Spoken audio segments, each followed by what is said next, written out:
El cuarto camino. P. de Ouspensky. Capítulo 11. La necesidad de estudiar los principios y métodos de la escuela. 3 líneas del trabajo. El bien y el mal en relación con las 3 líneas. La necesidad de entender. Objetivos y necesidades de la escuela. Poner a otro en el lugar de uno. Es necesaria una organización para el trabajo práctico. ¿Qué es el trabajo? La valorización. Trabajar con la gente. Trabajar para la escuela. Tomar interés personal en la organización. La clase correcta de personas. Una escuela del cuarto camino. La actitud correcta. El pago. ¿Cómo pagar? El centro de gravedad. La disciplina. Las reglas. No hacer lo que es innecesario. Renunciar a las propias decisiones. Satisfacer los requerimientos. Los choques en el trabajo de la escuela. La idea de la elección. El trabajo físico.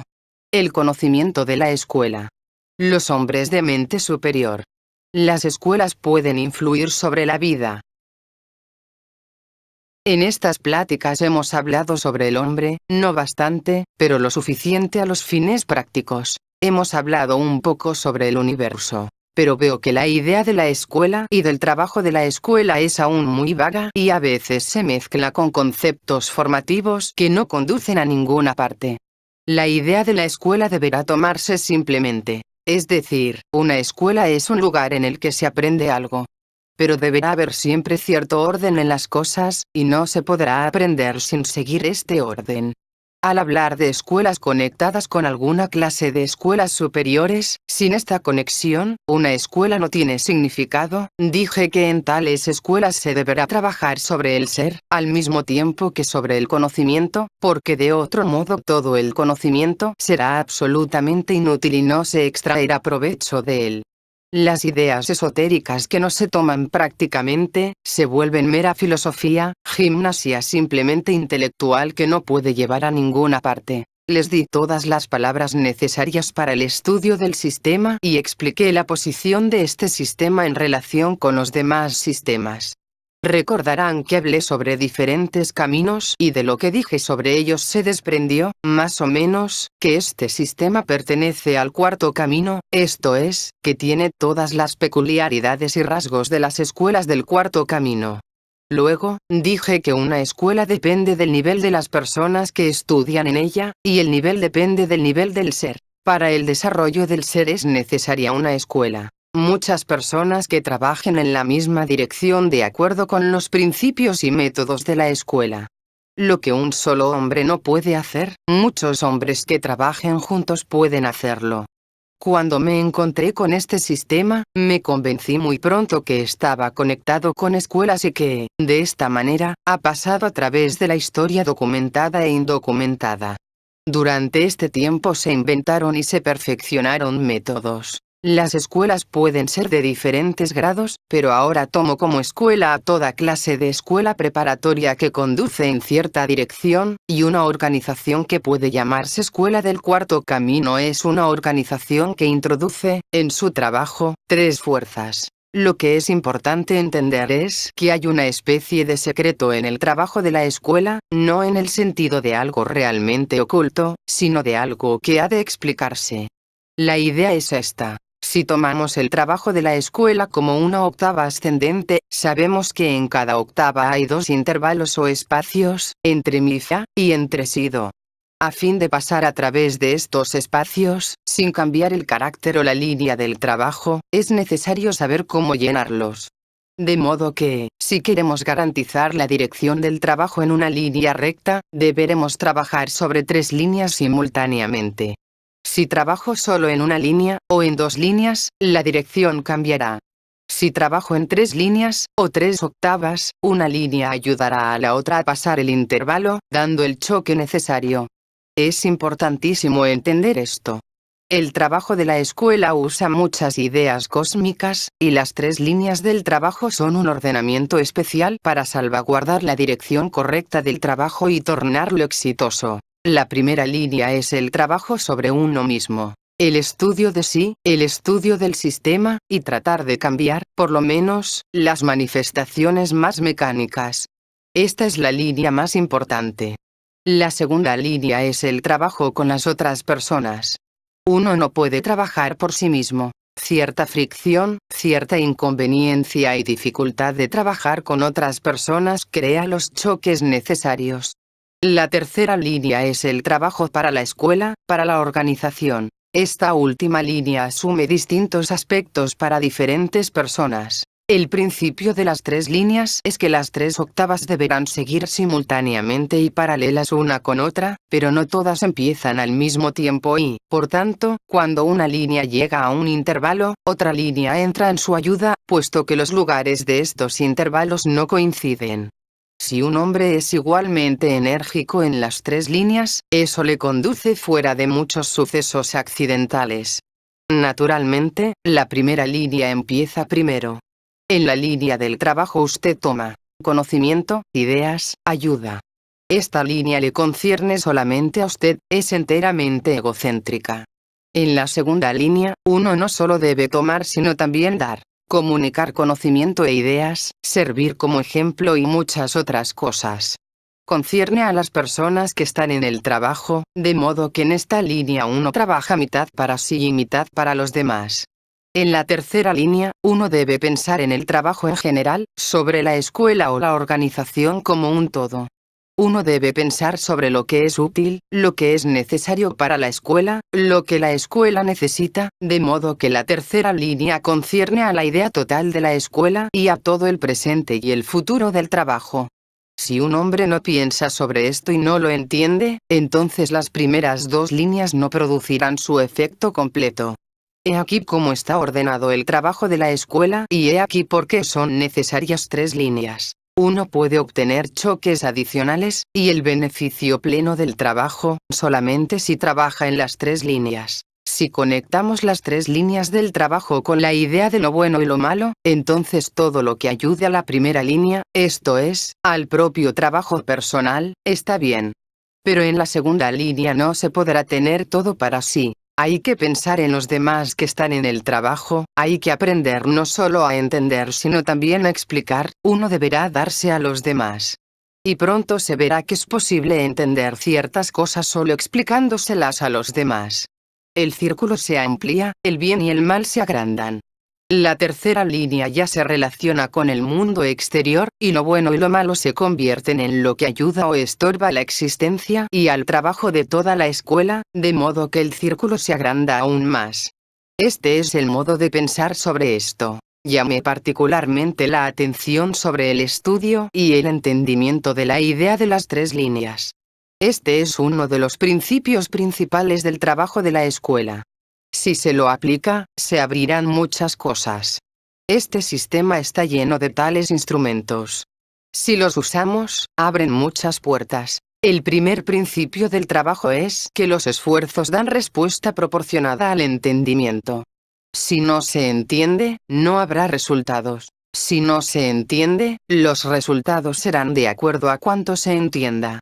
De modo que la primera condición es entender, e incluso antes de eso, uno deberá saber qué entender y cómo obtener el entendimiento correcto. El trabajo real deberá ser trabajo sobre el ser, pero el trabajo sobre el ser requiere entender los objetivos, las condiciones y los métodos del trabajo. El objetivo del trabajo es establecer una escuela. Para esta finalidad es necesario trabajar según los métodos y las reglas de la escuela, y trabajar en las tres líneas. Establecer una escuela significa muchas cosas. En el trabajo hay dos condiciones con las que uno deberá empezar. La primera, que uno no deberá creer nada, deberá verificarlo todo. La segunda, una condición más importante todavía, se refiere a hacer. Uno no deberá hacer nada hasta que entienda por qué lo hace y con qué finalidad.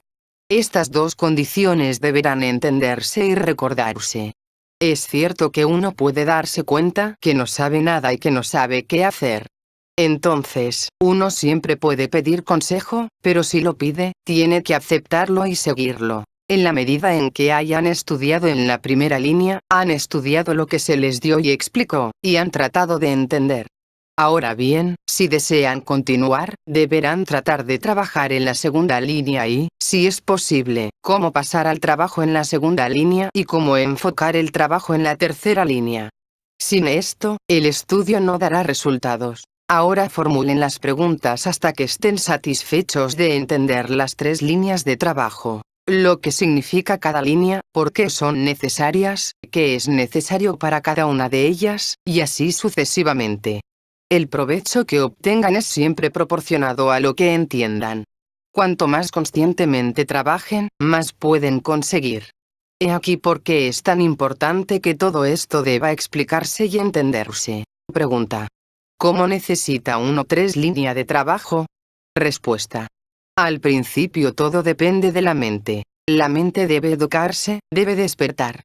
Después, dependerá de la emoción. Para esto, uno necesita una escuela, uno deberá encontrarse con otras personas que sepan más que uno mismo y deberá discutir las cosas con ellas. Ciertamente, si usted se queda solo, olvidará las cosas que aprende, porque en nosotros hay tantos impulsos que las cosas desaparecen de nuestra mente. He ahí por qué un hombre no puede trabajar solo, y únicamente el trabajo combinado de muchas personas juntas puede producir los resultados necesarios. Hay muchos obstáculos, muchos factores que nos mantienen dormidos y nos hacen imposible despertar. Las cosas que aprendemos desaparecerán si nada las ayuda, ¿y qué puede ayudarlas? Solo las demás personas que nos rodean. Primero, uno deberá trabajar sobre la adquisición de conocimiento, material, práctica. Luego, cuando uno consiguió cierta cantidad, empieza a trabajar con otras personas, de modo tal que una persona es útil a otra y ayuda a otra. En la segunda línea, debido a cierta organización especial, uno está en posición de trabajar para otras personas, no solo para sí. Y después puede entender de qué modo puede ser útil a la escuela. Todo es cuestión de entender. En la tercera línea, usted trabaja para la escuela solamente, no para usted. Si trabaja en esas tres líneas, luego de algún tiempo, esta organización se convertirá para usted en una escuela. Pero para las otras personas, que solo trabajan en una línea, no será una escuela. Recuerda que dije que una escuela es una organización en la que no solo podrá adquirir conocimiento sino también cambiar su ser. Una escuela de esta naturaleza no es siempre la misma, tiene cualidades mágicas y puede ser una clase de escuela para una persona, y algo muy diferente para otra persona. Debe entender que todo lo que puede recibir, todas las ideas, todo conocimiento posible, toda ayuda, provienen de la escuela. Pero la escuela no garantiza nada. Tome una universidad corriente donde se da solo conocimiento e instrucción. Podrá garantizarle cierta cantidad de conocimiento, pero incluso eso, solamente si usted trabaja. Pero cuando entra la idea del cambio del ser, no es posible ninguna garantía, de modo que las personas pueden estar en la misma escuela, en la misma organización, y en niveles diferentes. Pregunta. Usted habló de los objetivos y necesidades de la escuela. ¿Podría decirnos cuáles son? Respuesta. Primero deberemos prepararnos para entenderlos. Tenemos las ideas de la escuela, de modo que debemos hacer uso de ellas. Eso nos ayudará a entender las escuelas. Si nosotros no hacemos nada y charlamos sobre las escuelas, eso solo creará imaginación y nada más. Debemos sacar provecho de las ideas que tenemos. Si no sacamos provecho de ellas, las escuelas no existirán para nosotros. Usted deberá tener su propio objetivo y este deberá coincidir con el objetivo de la escuela, deberá entrar en él. Pregunta.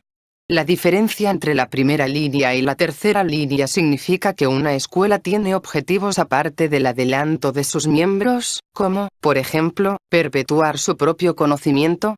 Respuesta. No solamente. Puede haber muchas cosas, porque eso se toma en una diferente línea de tiempo. En relación con usted, usted puede tomar solo el presente. En relación con la escuela, un tiempo más largo. Tal vez le ayude si le recuerdo cómo empezó este trabajo. Hace muchísimo tiempo llegué a la conclusión que en el hombre existían muchas cosas que podrían ser despertadas, pero vi que esto no conducía a ninguna parte, porque en un momento eran despertadas y en otro momento desaparecían, puesto que no había control. De modo que me di cuenta que era necesaria una escuela y empecé a buscar una, nuevamente en conexión con estos poderes que llamé milagrosos. Con el tiempo, descubrí una escuela y encontré muchas ideas. Estas son las ideas que ahora estamos estudiando. Para este estudio, es necesaria una organización, primero, a fin de que las personas puedan aprender estas ideas y, segundo, a fin de que aquellas sean preparadas para una etapa ulterior. Esta es una de las razones de una organización, y solo pueden tener un lugar en ella aquellas personas que ya hayan hecho algo por ellas. Mientras estén en poder de la falsa personalidad, no podrán ser útiles, ni a sí mismas ni al trabajo. De modo que el primer objetivo de cada uno que se interese por el trabajo es estudiarse y descubrir lo que debe ser cambiado. Solo cuando se cambian ciertas cosas, uno está preparado para el trabajo activo. Una cosa deberá conectarse con otra. Uno deberá entender que el estudio personal está conectado con la organización y con el estudio de las ideas generales. Con la ayuda de estas ideas podremos descubrir muchas más. Cuantas más tenga, más podrá descubrir. El trabajo nunca está en un final. El final es siempre lejano. Esto no puede ser teórico, cada una de estas ideas debe volverse práctica. En este sistema hay muchas cosas que un hombre corriente no puede inventar. Uno puede descubrir por sí algunas cosas. Otras cosas solo podrá entenderlas si a uno se las dan, pero no de otro modo. Y hay una tercera clase de cosas que uno no podrá entender en absoluto. ¿Es necesario entender estas graduaciones? Pregunta. Me parece que, hasta ahora, hemos estado aprendiendo teoría, y que ahora necesitamos convertirla en una materia de práctica personal. Respuesta. Muy cierto. Solo que es erróneo pensar que hasta ahora todo fue teórico. Desde la primera disertación se le dio material para la observación de sí y para el trabajo práctico. No debe pensar que este es el comienzo de algo nuevo que antes no existió. Pregunta. ¿Qué otra forma de trabajo podríamos tener que las pláticas y discusiones? Respuesta.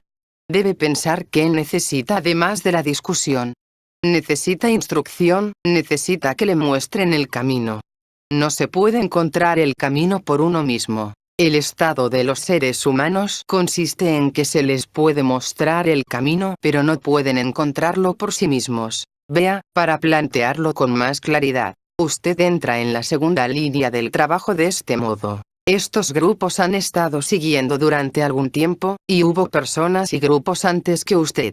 Uno de los principios del trabajo de la escuela es que uno puede conseguir instrucción y consejo no solo de mí sino también de las personas que han estado estudiando antes que yo llegara, quizá durante muchos años. Su experiencia es muy importante para usted, porque, aunque yo lo deseara, no podría brindarle más tiempo del que me es posible. Otras personas han de complementar lo que yo pueda darle, y usted, por su parte, deberá aprender cómo usarlas, cómo aprovechar mediante la experiencia de ellas, cómo conseguir de ellas lo que ellas puedan darle. La experiencia demuestra que a fin de conseguir lo que es posible conseguir de estas ideas, es necesaria cierta organización de grupos de personas no solo para discutir cosas sino también para trabajar juntas, como, por ejemplo, en el jardín, en la casa o en la granja, o hacer algún otro trabajo que pueda organizarse y comenzarse. Cuando las personas trabajan juntas en algo por la misma experiencia, empiezan a ver, en sí mismas y en las otras personas, diferentes cosas que no advierten cuando tan solo discuten. La discusión es una cosa y el trabajo es otra. De modo que en todas las escuelas existen diferentes clases de trabajo organizado, y las personas podrán encontrar siempre lo que les cuadre, sin sacrificios innecesarios, porque no se esperan sacrificios. Pero deberán pensar sobre eso, deberán darse cuenta de que hasta ahora las personas cuidaron de ustedes, hablaron con ustedes, les ayudaron. Ahora han de aprender a cuidarse ustedes mismos, y después no solo tendrán que cuidar de ustedes sino también de las personas nuevas. Esto también será parte del trabajo de ustedes. El punto principal sobre el que hablo es el entendimiento. Quiero decir entender el trabajo, la necesidad del trabajo, los requerimientos del trabajo, el plan general del trabajo, e interesarse en todo eso. Esto es lo obligatorio. Uno no puede entender los métodos del trabajo hasta que entienda la dirección general de este. Y cuando uno entienda la dirección, eso ayudará a uno a entender muchas otras cosas que uno quiere entender. Vea, uno no puede evitar su propia participación en esta parte del trabajo. Si por una razón u otra uno lo evita, no podrá adquirir nada más. Algunas personas no entienden el comienzo mismo del trabajo. No piensan en el trabajo como trabajo, lo toman en el sentido corriente. Hay una cosa que es necesaria, obligatoria, después de cierto tiempo, y esta es la valorización, porque uno no puede trabajar sin ella. Por un lado, las personas quieren trabajar, pero por el otro, quieren tomar las cosas en el mismo sentido que el habitual. Pero si quieren trabajar, deberá considerarse de modo diferente todo lo referente al trabajo, todo, y piensan que pueden tomar las cosas en el mismo sentido. Lo que descubro que falta es trabajo, y entendimiento del trabajo, y valorización del trabajo. Principalmente, falta valorización. Se da todo por supuesto, y al mismo tiempo se contempla desde un punto de vista corriente. Como resultado, nada cambia. Mucho depende de la actitud personal y del trabajo personal. Una escuela para una persona, no es una escuela para otra. Pregunta. ¿Cómo puede tener uno la actitud y valorización correctas? Respuesta. Primero de todo, antes de comenzar a estudiar, uno deberá decidir qué quiere realmente saber. Es muy posible que lo que estudiemos aquí no le interese a uno puede descubrir que no lo necesita en absoluto. De modo que deberá tratar de descubrir más o menos qué quiere, de otro modo lo único que puede perder es el tiempo. Esto es lo primero. Segundo, uno debe entender ciertos principios fundamentales. De otra manera, no conseguirá entender muchas otras cosas. Siempre se alzará algo en el camino del propio entendimiento. Un principio importantísimo es que una persona no puede estudiar sola el sistema, y es necesario entender por qué. Hay muchas razones. La primera razón es muy simple y evidente. No se puede tener totalmente a un maestro para uno mismo. Si se encuentra a alguien que pueda enseñar este sistema, no perderá su tiempo en una sola persona. Y sin alguien que pueda explicar las cosas y trabajar con uno no puede hacer nada. En segundo lugar, si uno trabaja solo, o si lo intenta, no podrá poner a nadie en su lugar, y en cierto momento esto se torna muy necesario a fin de pasar al siguiente paso del conocimiento y del ser. Recordará lo que dije sobre la escalera, en la primera plática, en conexión con la explicación del crecimiento del centro magnético y del trabajo siguiente. Dije que un hombre puede ascender al siguiente peldaño de la escalera, solamente poniendo a otro hombre en su lugar. Esto significa que uno sube esta escalera que representa la diferencia de niveles entre la vida corriente lo que se llama el camino. El camino no empieza en el mismo nivel que la vida corriente, uno ha de subir más arriba hasta alcanzarlo. Esto significa que el nivel de nuestro entendimiento, de nuestra mente corriente, incluso de nuestros sentimientos corrientes, ha de ser cambiado. Sote que, al pensar en poner a otras personas en el propio lugar, es muy importante evitar un peligroso error. Algunas personas se inclinan a pensar que esta expresión es una formulación de un principio general. Es infantil pensar que esto pueda hacerlo una persona que le transmita estas ideas a otra.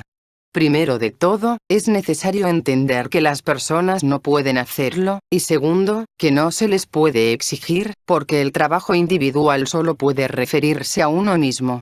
Poner a las personas en el lugar de uno es el trabajo de la escuela, esto es, los esfuerzos conjuntos de todas las personas pertenecientes a la escuela. Todo el trabajo de la escuela está organizado con esta finalidad en vista, todas las diferentes ramas del trabajo persiguen el mismo fin: poner nuevas personas en el lugar que ocupan las que actualmente están allí, y, de este modo, ayudarlas para que asciendan otros peldaños. Pero nadie ha pensado sobre eso del modo correcto. Por ejemplo, poquísimas personas piensan sobre estas pláticas y sobre la casa en el campo, quién las ordenó y cómo están ordenadas y conducidas. Esta es la respuesta a la cuestión sobre poner a alguien en el lugar de uno, porque las demás personas cuidan de usted y ordenan las cosas para usted. Estudiaron las ideas del sistema antes que usted y en su estudio llegaron a cierto punto. Y ahora quieren ir más allá. Para eso han de ayudar a otras personas para que sepan lo que ellas saben. No pueden hacerlo por sí mismas, de modo que ayudan a ordenar pláticas y otras cosas para los más nuevos. Esto es parte del plan general del trabajo de la escuela. El principio del trabajo es que cada uno deberá hacer lo que pueda. Luego, cuando llegan otras personas, les corresponde hacer lo que los demás hicieron antes que ellas. Es necesario cierto periodo de esfuerzo y cada uno deberá participar en él. Pregunta: ¿por qué un hombre puede hacer más en grupo que por sí solo? Respuesta: por muchas razones. La primera, como expliqué, porque no puede tener totalmente a un maestro para él solo. La segunda, porque en las escuelas se alisan ciertos ángulos agudos. Las personas tienen que adaptarse entre sí, y esto es generalmente muy útil. La tercera es que uno está rodeado por espejos. Puede verse en cada persona. Pregunta: pero, ¿hay un vínculo entre mí y los demás que están aquí? Respuesta: debe haberlo, pero el vínculo es producido por el trabajo. Todo el que trabaja crea este vínculo. No debemos esperar que los demás piensen en nosotros. Ellos harán tanto como sea posible, pero no podemos considerar eso como garantizado. Pregunta: diría más sobre eso. ¿Hay alguna obligación entre uno mismo y las personas que están en esta habitación? Respuesta: eso depende de usted, de cómo lo entiende, de lo que siente sobre eso, de lo que piensa que puede hacer sobre eso. No hay obligaciones impuestas. Las obligaciones provienen del trabajo. Cuanto más hace uno, más obligaciones tiene. Si no hace nada, no se le pide nada. El señor Gurdjieff explicó esto al comienzo. Dijo que era peligroso hacer algo en el trabajo si uno no quiere que se le pidan cosas difíciles. Pregunta: usted dijo que la segunda línea es el trabajo con las personas. Encuentro más fácil trabajar solo. Respuesta: todos descubren eso. Ciertamente, sería mucho mejor si usted pudiera sentarse aquí solo y hablarme, sin nadie más, y particularmente sin estas personas, porque estas personas son especialmente desagradables. Todos pensamos eso. Yo pensaba eso cuando empecé a estudiar. Es una de las cosas más mecánicas en el mundo. Todo el trabajo, todo el sistema está ordenado de tal modo que usted no podrá obtener nada de la primera línea si no trabaja en las líneas segunda y tercera. En la primera línea podrá conseguir ciertas ideas, cierta información, pero, luego de un rato, llegará a un alto si no trabaja sobre las otras dos líneas. Pregunta: mientras se trata de trabajar en la primera línea, ¿cómo podrá obtenerse una idea de la tercera línea? Respuesta: trabajando en la primera línea para empezar, y luego obteniendo un cuadro del todo. Todas las ideas del sistema y todos los principios del trabajo de la escuela. Si usted trabaja en lo que llamamos la primera línea, el estudio de sí y el estudio del sistema, en ella entran todas las posibilidades del trabajo. Por tanto, cuanto más tiempo y energía dé usted al estudio del sistema, más entenderá lo que está incluido en él. De este modo, poco a poco, llegará el entendimiento. En la primera línea, deberá usted ser muy práctico, y pensar sobre lo que podrá ganar. Si siente que no es libre, que está dormido, tal vez quiera ser libre, despertar, y por tanto trabajará para ganar eso. En la tercera línea, usted piensa sobre el trabajo, sobre la organización total. Primero de todo, la organización debe estar sujeta a su estudio, como el rayo de la creación. La idea de la organización, las necesidades de la organización, las formas de la organización. Entonces verá que la organización es su negocio, no el negocio de algún otro. Todos deberán tomar parte en él, cuando puedan. A nadie se le pide que haga lo que no quiere, pero todos deben pensar sobre eso y entenderlo. Lo que es importante en la tercera línea no es tanto hacer realmente eso como pensar en eso. No podrá dejar que los demás piensen sobre eso por usted. No puede haber trabajo de escuela en una sola línea. El trabajo de escuela significa trabajo en las tres líneas. Deberá considerarse desde un punto de vista personal y entenderse que solo con estas tres clases de ayuda uno puede moverse del punto muerto pasivo. Demasiadas cosas le mantienen allí, usted siempre tiene los mismos sentimientos, los mismos sueños, los mismos pensamientos. Pregunta. ¿La tercera línea es responsable del progreso del sistema? Respuesta. Todas lo son. Una línea no puede existir sin otra. Una línea o dos líneas no es trabajo. Pero, primero de todo, es necesario entender. Usted podrá estudiar, para eso se le da tiempo, pero no podrá decidir hacer una cosa y desechar otra. Pregunta. Usted dijo que primero debemos entender sobre la tercera línea. Pero seguramente eso no es aún trabajo. Respuesta. Depende. En un sentido, entender es ya trabajo. Si bastantes personas no piensan sobre el trabajo como un todo y lo entienden, es imposible continuar. Cierta cantidad de personas deben entender y ser capaces de hacer lo que es necesario. Jamás entendió cuán difícil es para el trabajo existir incluso en la forma que ahora tiene. Empero, le es posible existir y desarrollarse si se pone en él más entendimiento y energía. Luego, con entendimiento correcto, existirá desarrollo correcto. Pero no podrá esperar que algún otro siga poniendo en eso, por usted, el entendimiento y la energía. Pregunta. ¿Pero la iniciativa no existe conmigo? Respuesta. Ciertamente, existe con usted. Solo que, en la segunda línea, no existe con usted. Ha de organizarse. Usted deberá llegar a entender por sí la tercera línea. Solo entonces será la tercera línea. Depende de su actitud y sus posibilidades, y estas posibilidades no pueden crearse artificialmente. Si piensa que es necesario hacer algo para el trabajo de la escuela y si es capaz de hacerlo, esa será la tercera línea del trabajo. Primero deberá entender lo que se necesita, y, solo después, podrá pensar sobre lo que usted mismo podrá hacer para la organización. Pregunta. Me parece que lo que usted quiere de nosotros es que sintamos que somos la organización, o parte de ella. ¿Eso no es algo separado de nosotros? Respuesta. Muy cierto, y más que eso. Usted deberá entender lo que significa una escuela del cuarto camino. Esta está en la vida corriente y, por tanto, necesita particularmente organización. Las escuelas de monjes y yogis están organizadas, pero la vida corriente no da oportunidades para estudiar los diferentes lados que necesitan ser estudiados. Para esto deberá haber una organización especial. Pregunta. Usted habla mucho del entendimiento recientemente. Respuesta. Sí, entendimiento es necesario, y es una actitud personal.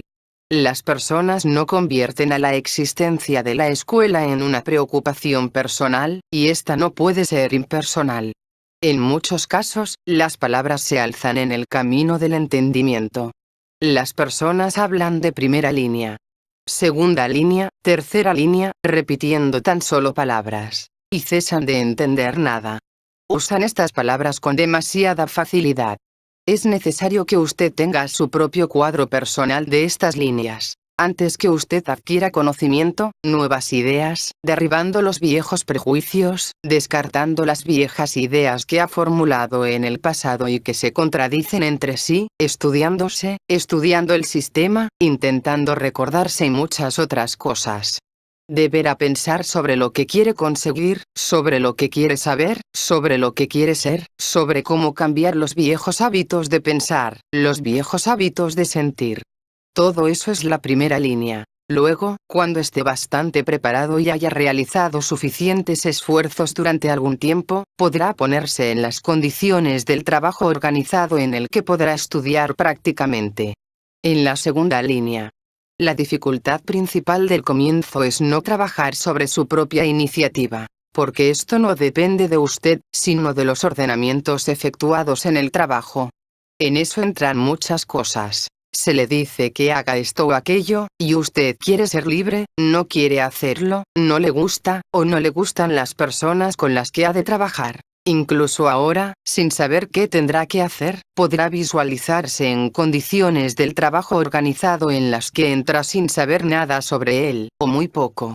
Estas son las dificultades de la segunda línea, y su esfuerzo en relación con ello empieza con la aceptación de las cosas. Porque tal vez eso no le guste. Tal vez piense que cualquier cosa que tenga que hacer podrá hacerla mejor a su modo. Tal vez no le gusten las condiciones, etc. Y si usted piensa primero sobre sus dificultades personales en relación con la segunda línea, puede entender esto mejor. En cualquier caso, esto está ordenado según un plan y según objetivos que usted no conoce. Hay muchas dificultades más que llegan después, pero así es como esto comienza. En la tercera línea entra una vez más su propia iniciativa, si usted tiene la posibilidad de hacer algo, no por usted sino por el trabajo.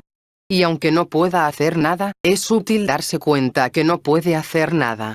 Pero entonces deberá entender que si todos llegaran a la conclusión de que no pueden hacer nada, no habría trabajo. Esto es lo que quiero decir con realizar un cuadro personal, sin usar tan solo las palabras. Primera línea, segunda línea, tercera línea. Las palabras no significan nada, particularmente en este caso. Cuando usted tenga un cuadro personal, no necesitará esas palabras. Hablará en un idioma diferente, de un modo diferente. En el trabajo, cada línea, como todo lo demás en el mundo, sigue por octavas, intervalos crecientes, decrecientes, de transición, etc. Si usted trabaja en las tres líneas en total, cuando llegue a un intervalo en su trabajo personal, puede andar bien otra línea de trabajo y le ayudará a pasar al intervalo en su trabajo individual. O su trabajo individual puede andar bien y de ese modo puede ayudarle a pasar al intervalo en alguna otra línea. Esto es lo que quise decir cuando hablé sobre los intervalos en conexión con diferentes líneas. Lo único que hay que entender en el trabajo es que uno no puede ser libre. Ciertamente, la libertad es una ilusión, pues de ningún modo somos libres. Dependemos de la gente, de las cosas, de todo. Pero estamos acostumbrados a pensar que somos libres y nos gusta pensar en nosotros como si fuésemos libres. Empero, en cierto momento debemos renunciar a esta libertad imaginaria. Si conservamos esta libertad, no podremos tener la oportunidad de aprender nada. Pregunta. Con respecto a pensar personalmente, descubro que, cuando trato de hacerlo, lo hago descender a una escala pequeña. Respuesta. Usted mezcla las cosas. La palabra personal le ha inducido en error. Personal no significa solamente su propia vida y condiciones. Usted debe sentir que es su propio trabajo. Una escuela solo puede existir cuando las personas no se sienten fuera sino dentro, cuando piensan en ella como en su propia casa. Solo entonces sacarán beneficio de ella y sabrán que podrá ayudar al trabajo, que podrá ser útil. Le daré un ejemplo de una actitud personal. Recuerda la pequeña parábola del Nuevo Testamento sobre un hombre que encuentra una perla y que lo vende todo para ir a comprarla. También hay otras pequeñas parábolas allí que son, en su totalidad, cuadros de una actitud personal. Imagine a un hombre que considere esto impersonalmente. Eso sería muy diferente. El Nuevo Testamento muestra siempre la necesidad de una actitud personal, de un provecho personal. Muchas cosas se vuelven posibles si pensamos en ellas de la manera correcta. Todo problema conectado con el trabajo, si se lo entiende correctamente, le da algo. No hay nada de lo que usted no puede obtener más provecho del que ahora obtiene. Lo primero que ha de aprenderse en este sistema es cómo obtener las cosas. Todo lo que usted haga deberá ser hecho con una finalidad, con su propia finalidad. Usted se beneficia con las tres líneas en total, pero, con cada una, de un modo diferente. En relación con la tercera línea, es importantísimo entender la idea general de por qué este trabajo existe y cómo ayudarlo. Como dije, la idea es establecer una escuela, esto es, trabajar según las reglas y los principios de la escuela, estudiando primero estas reglas y estos principios y aplicándolos luego en la práctica. Para eso son necesarias muchas condiciones. Una de estas es que las personas son necesarias. Hay personas que están preparadas, que son capaces de desarrollar estas ideas, pero no las conocen. De modo que es necesario hallarlas, hallar la clase correcta de personas y darles estas ideas. Pero, para eso, uno mismo deberá primero entender estas ideas. A veces, me preguntan por qué la expansión ha de ser necesaria para un sistema que propende solo a unos pocos. No es difícil responder a esta pregunta. Es muy cierto que este sistema no puede pertenecer a todos, ni siquiera puede pertenecer a muchos. Pero nosotros debemos hacer todos los esfuerzos para darlo a tantas personas como sea posible. La expansión de las ideas del sistema será limitada por la naturaleza de las ideas mismas y por la inercia de las personas y su incapacidad para entender estas ideas, pero no deberá ser limitada por nuestra propia inercia. El sistema puede llegar a las personas correctas, esto es, a las personas que no solo toman sino que también dan, solo si se lo da a una cantidad mayor de personas. Si se limita a un grupo pequeño, jamás llegará a las personas correctas. Los grupos pequeños, si piensan que podrán conservar las ideas para sí, las deformarán y estropearán. La deformación solo puede evitarse si el trabajo crece y si muchas personas están enteradas de él. Los grupos pequeños, limitados e inmutables, siempre le añadirán algo personal. De modo que, cuanto más crezca el trabajo, más podrá obtener de él cada individuo. Otra razón de por qué las escuelas no pueden existir en una escala demasiado pequeña es que solo cierta cantidad de personas da una variedad suficiente de tipos. Para un próspero trabajo de grupo es necesaria la variedad de tipos. De otro modo, no hay fricción, no hay oposición. Las personas pensarían que se entendieron entre ellas. Pregunta: ¿cuál es el mejor modo de empezar a formar una escuela del cuarto camino? Respuesta: no podemos empezar. Una escuela empieza desde otra escuela. Si las personas se encuentran juntas y dicen, empecemos una escuela, esa no será una escuela del cuarto camino. Pero si se empieza una escuela, ¿cómo continuar, cómo desarrollar? En eso es en lo que deberá pensar.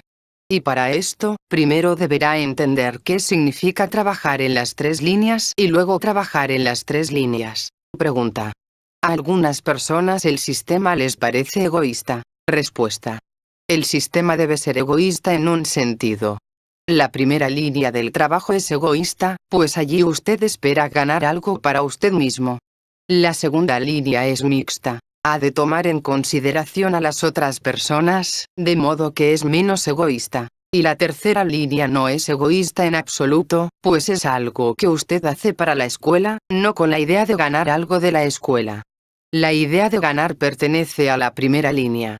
De modo que el sistema incluye en sí mismo lo que es egoísta y lo que no lo es. Pregunta: ¿cómo puede entenderse prácticamente la tercera línea? Respuesta: cuando usted empieza a entender, esto marca un momento definido en el trabajo. Suponga que está en contacto con cierta escuela, no nos concierne de qué nivel, ni si es buena o mala. En esta escuela usted obtiene cierto conocimiento. Pero queda en cambio, ¿de qué modo ayuda a la escuela? Esa es la tercera línea. A menudo me preguntan qué significa la tercera línea, cómo entenderla y cómo empezar a trabajar en la tercera línea. Desde el momento en que me encontré con el sistema, pensé que era más grande y más importante que todo lo que conocí y, al mismo tiempo, que solo lo conocía un pequeño grupo de personas. Detrás de él no habría organizaciones, ni ayuda, nada. La ciencia, el arte, el teatro, la literatura tenían sus universidades, museos, libros, un gran séquito de personas, la ayuda de los gobiernos, la ayuda de la sociedad, y al mismo tiempo todo su contenido combinado era poquísimo en comparación con el sistema.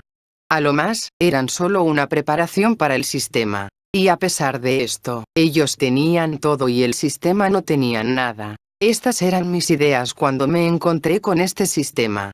Decidí trabajar en esta línea, y esta era la tercera línea del trabajo. Está clarísimo que el trabajo necesita una organización y un lugar para todas las personas que quieran venir, y, por tanto, es necesario encontrar personas que entiendan esta necesidad y que quieran y puedan sostener el trabajo de todos los modos que les sea posible.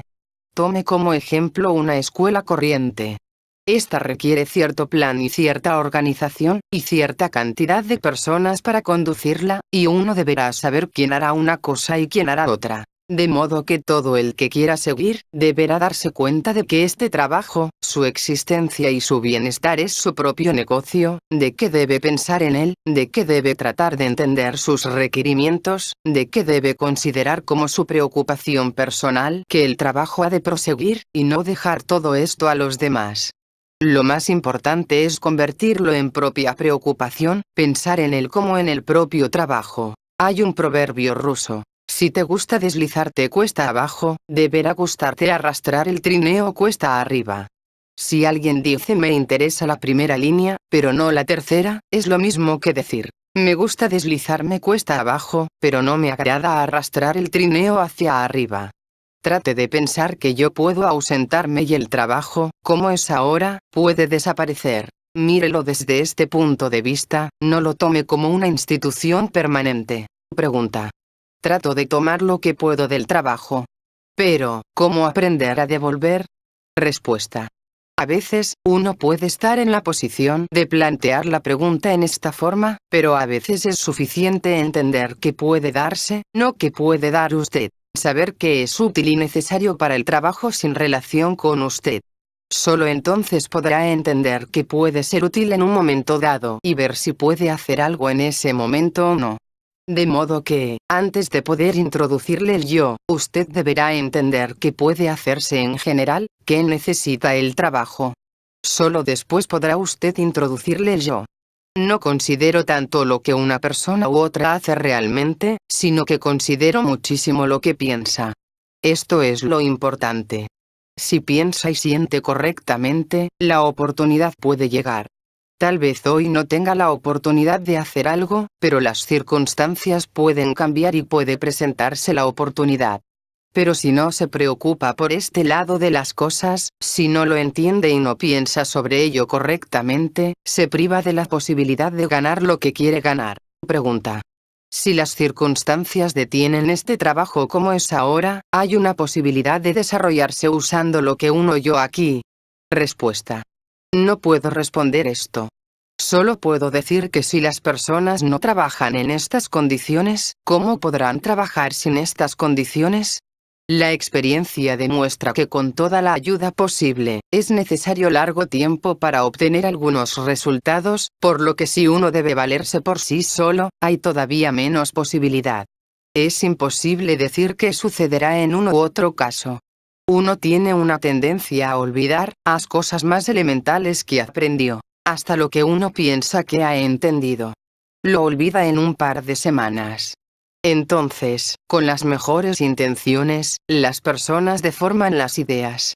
Suponiendo que no vienen a ningún grupo, deberán continuar pensando, tienen problemas, se formulan preguntas y tienen que hallarles respuestas. Por ejemplo, una de las formas usuales de deformación por parte de las personas que trabajan por sí mismas o en grupos separados es que invariablemente toman alguna clase de explicación como un principio. Pero si un hombre aprendió a recordarse, eso es otra cosa. Es un estado diferente, son condiciones diferentes. En el trabajo, la primera condición es entender lo que uno quiere ganar y cuánto está uno preparado a pagar por ello, porque hay que pagar por todo. A veces, uno quiere cosas sin darse cuenta qué implica eso y cuánto hay que pagar. Trate de pensar sobre eso, quizá vea lo que quiero decir. Esto significa que todo lo que uno puede adquirir requiere cierto esfuerzo, y a fin de realizar este esfuerzo, particularmente para volverlo consciente, uno deberá saber por qué está haciéndolo y qué podrá obtener mediante este esfuerzo. Y es importantísimo entender también en qué condiciones uno puede trabajar y sin qué condiciones es inútil tratar de trabajar. Pregunta. Usted dijo que uno debe saber cuánto está preparado a pagar. ¿Cómo puede uno pagar? Respuesta. El pago es un principio.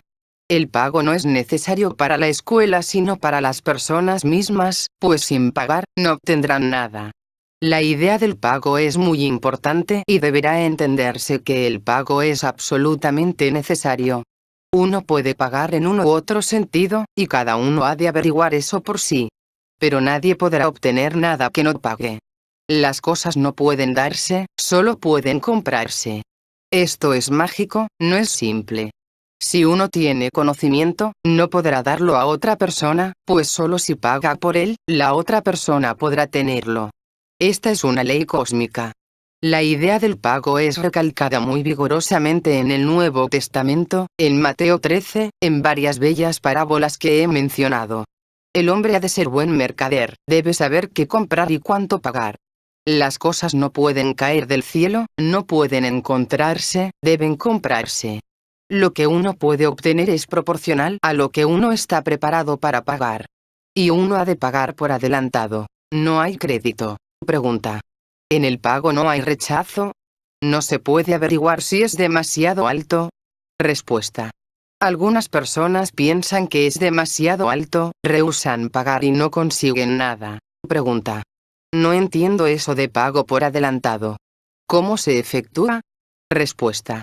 El único modo es pagar por adelantado, pero cómo hacerlo es otra cosa. Todo lo que aquí estudiamos es cómo pagar por adelantado. Como principio general, pagar por adelantado significa que si usted está efectuando cierto trabajo y quiere algo conectado con él, entonces, si lo convierte en útil para la escuela, gana el derecho a tenerlo. El pago es un principio muy importante en el trabajo, y esto debe entenderse.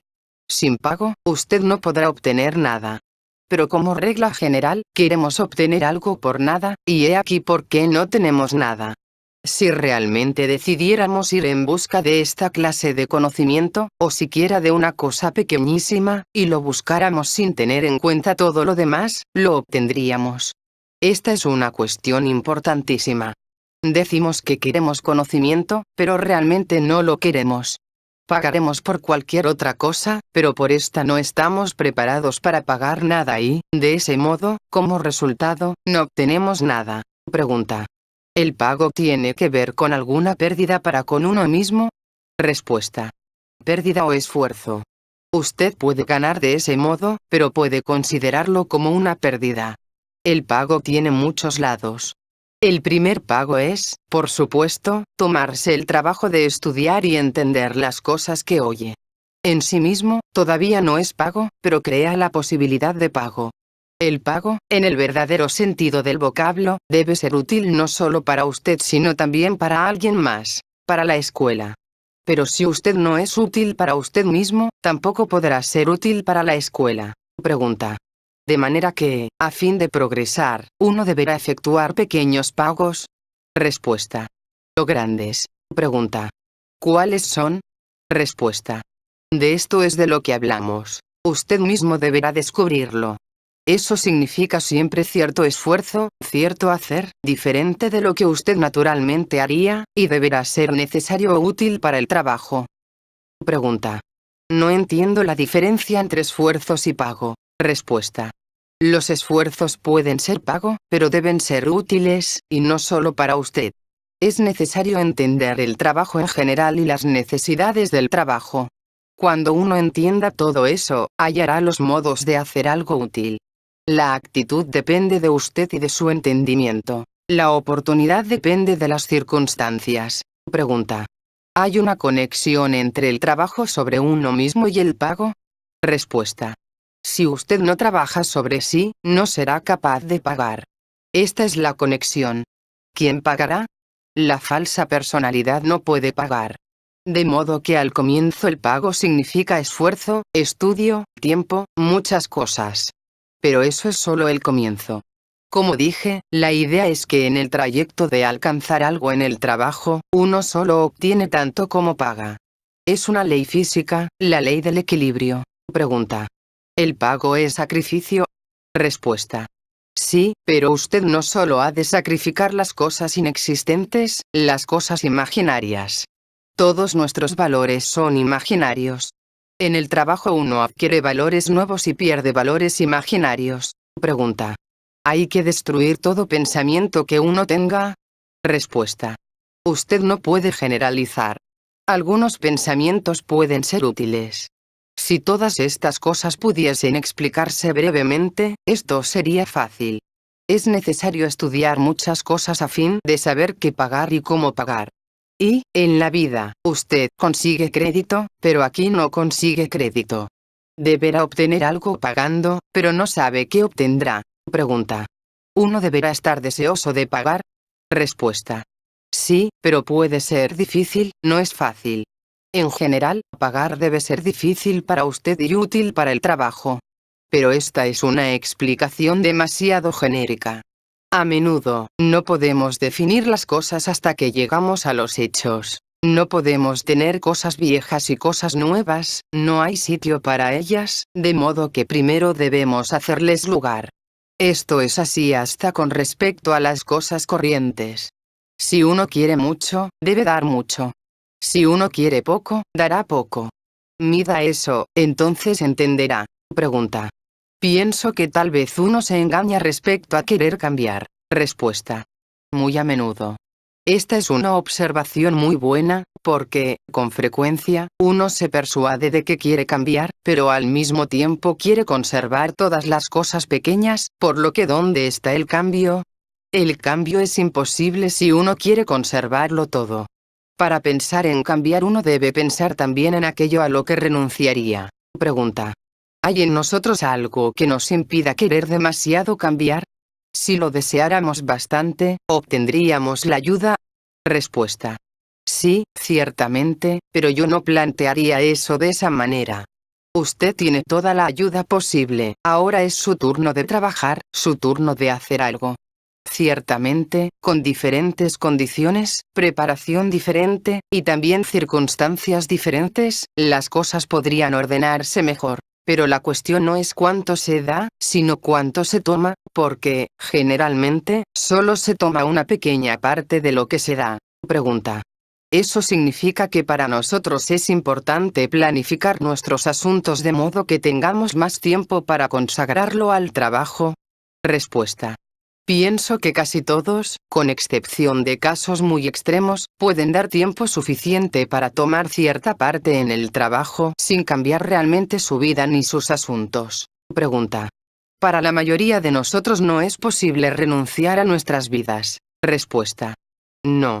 Dije que las personas deben pensar sobre este aspecto del trabajo, y deben mirar el aspecto práctico. ¿Qué es posible y qué es imposible? Estoy perfectamente seguro que, en la mayoría de los casos, las personas pueden continuar haciendo lo que tienen que hacer y viviendo como están acostumbradas a vivir. En la vida, no hay nada que no puede convertirse en trabajo si uno trata de recordarse, trata de no identificarse, de entender que todo sucede, etc. No es necesario cambiar las circunstancias. Por el contrario, cambiar las circunstancias es peor todavía, especialmente al comienzo. Después puede ser útil, pero no al principio. Pregunta. ¿Qué quiso decir cuando expresó que en la vida todo puede ser una posibilidad de trabajo? Respuesta. Quise decir que toda ocupación corriente en la vida puede convertirse en trabajo. Si uno trata de aplicar las ideas del trabajo, entonces, poco a poco, cualquier cosa que uno haga se convierte en trabajo. Pregunta. ¿Cuál es la aplicación práctica de este sistema? Respuesta.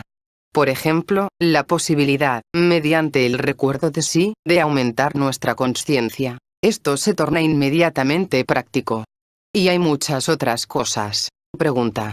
Estoy empezando a entender que la mayor parte del trabajo que uno trata de hacer en la vida por los demás es inútil. ¿Sería cierto decir que la escuela enseña a discriminar respecto de qué trabajo uno es realmente capaz? Respuesta. Sí, ciertamente, esta es una de las cosas más importantes. Pero la escuela no le enseña tan solo a trabajar por la gente, le enseña a trabajar por la escuela, y, de este modo, aprende qué puede hacer y cómo hacerlo. Debe aprender primero a trabajar por sí mismo. Sin eso no podrá hacer nada. Debe aprender a ser útil a usted mismo, a cambiarse. En segundo lugar, debe aprender a ser útil a las personas en la escuela, debe ayudarlas. Y luego, debe aprender a ayudar a la escuela como un todo. Como dije, solo cuando uno trabaja sobre las 3 líneas en total, podrá obtener pleno beneficio de la escuela. Y de ese modo uno aprende lo que puede hacer fuera de la escuela. Además, en la escuela, uno aprende las leyes cósmicas y empieza a entender por qué ciertas cosas son imposibles. Pregunta.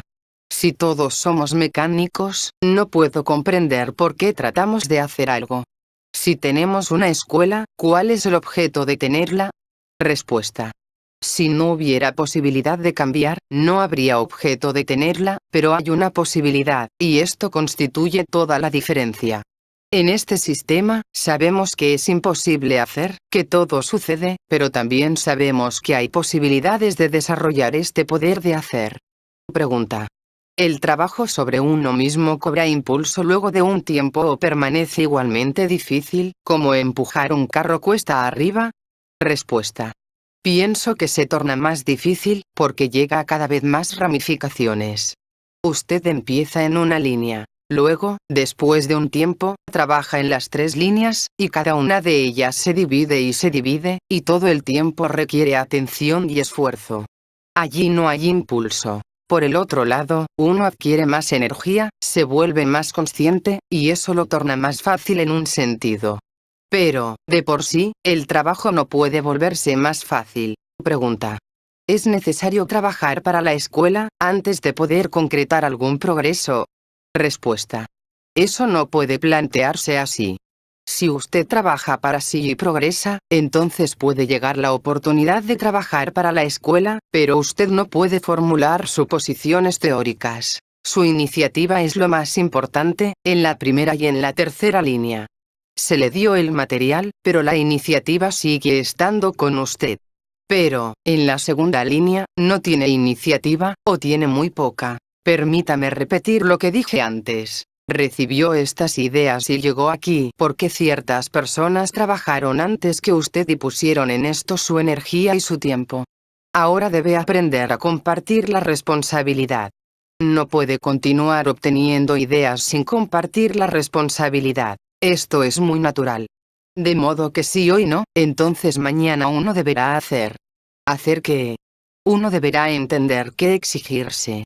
Estudiamos los métodos de la escuela, y este es el único modo de estudiarlos. Pregunta. ¿Puede dar un ejemplo de cómo compartir la responsabilidad? Respuesta. No. Como dije, es cuestión de entender qué es útil, qué es necesario. Luego, es cuestión de ver qué puede hacer uno, si no ahora, tal vez más tarde. No puede darse en forma de receta. Pregunta. ¿No es cierto que, para propio beneficio, uno debe efectuar el pago, el cual es difícil? Respuesta. Sí, pero usted deberá descubrirlo. El pago no es tan solo dificultarle las cosas a usted, sin beneficio alguno para nadie más. Pregunta. ¿Hemos de evitar mirar el trabajo solo desde el punto de vista de nuestras capacidades especiales? Respuesta. Naturalmente, todos deben primero mirar desde el punto de vista de lo que pueden hacer. Pero suponiendo que sus capacidades no sean útiles, deberán entonces descubrir nuevas capacidades que puedan ser útiles. Las personas preguntan, ¿cómo aprender a hacer? Trabajando, haciendo todo lo que es posible en conexión con las 3 líneas de trabajo. A menudo, no podemos hacer porque no conocemos nuestros poderes. Entonces, no tenemos el hábito de cierta disciplina que es necesaria en el trabajo. Todo puede aprenderse, pero eso requiere iniciativa y entendimiento significa esfuerzo, trabajo. Pregunta. Me parece que, del trabajo, tengo más de lo que di. Pero no tengo nada para dar. Respuesta. Yo no lo complicaría de tal manera.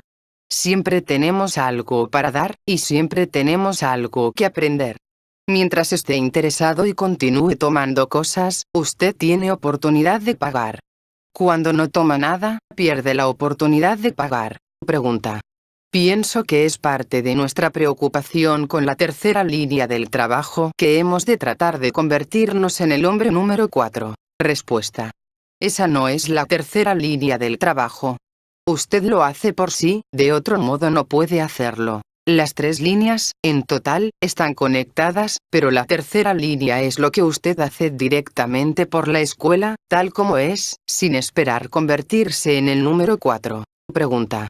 Pero me parece que, hasta que lleguemos a un nivel superior del ser, el entendimiento del que habló no sería para nosotros. Respuesta. No, está equivocado. Si con diferente nivel del ser quiere decir tener un centro de gravedad, entonces está en lo cierto, pero si quiere decir un diferente estado de conciencia, no obtendrá nada. De modo que la respuesta a su pregunta depende de lo que usted quiera decir con cambio del ser. La lucha con la falsa personalidad es también necesaria. Debido a la falsa personalidad, no podemos encontrar nada. Esto significa que es necesario cierto cambio, pero no un gran cambio. Pregunta. ¿Tendría inconveniente en repetir otra vez las características de un centro de gravedad? Respuesta. El centro permanente de gravedad llega en cierto momento en relación con el trabajo, cuando uno ya está seguro de lo que está haciendo, y seguro del sistema, y cuando esto se vuelve más importante que todo lo demás, cuando ocupa el lugar principal en la propia vida. Este es el momento en el que se establece el centro permanente de gravedad. Pero cuando uno se interesa por las ideas del sistema, y sin embargo en cualquier momento alguna otra cosa puede volverse más importante, esto significa que uno no tiene centro de gravedad. Pregunta. ¿Es posible observar las tres líneas del trabajo como tres fuerzas diferentes que forman una tríada? Respuesta. Sí, en un sentido, pero siempre cambian. Una es activa hoy, pero fue pasiva ayer, y puede ser neutralizante mañana. Y son diferentes hasta en las obligaciones. Vea, como muchas otras cosas, estas tres líneas del trabajo no pueden definirse con palabras. Al mismo tiempo, la idea es clarísima. En el momento en que entienda, usted se preguntará, ¿por qué quise definiciones? Está clarísimo sin palabras. Debe tratar de recordar todo lo que se dijo sobre esto, pues sobre este tema ya se dijeron muchas cosas. Por ejemplo, recuerde lo que se dijo sobre la prisión. Recuerdo una conversación con el señor Gurdjieff, hace muchos años. Planteó esto de forma muy simple. Dijo, uno puede ser útil a sí mismo, uno puede ser útil a otras personas, uno puede ser útil a mí.